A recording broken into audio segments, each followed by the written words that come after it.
The babies drink milk. The babies crawl.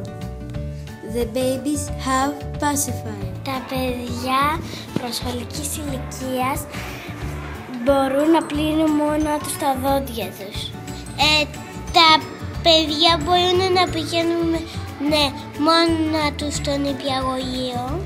Τα παιδιά δεν μπορούν να γράψουν, αλλά μπορούν να ζωγραφίσουν.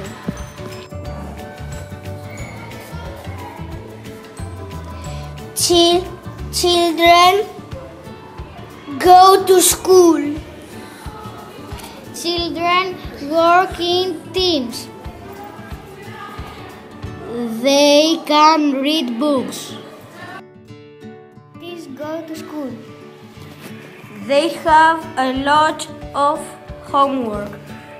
They go to school alone. Οι μεγάλοι λένε έχουμε δουλειά. Έχουμε υποχρεώσεις. Και έχουν οικογένεια. Οι παππούδες έχουν ρητίδες στα χέρια τους. Κρατάνε μπαστούνι. Στον ελεύθερο χρόνο τους περπατάνε στη φύση ή πηγαίνουν βόλτα στο καφενείο.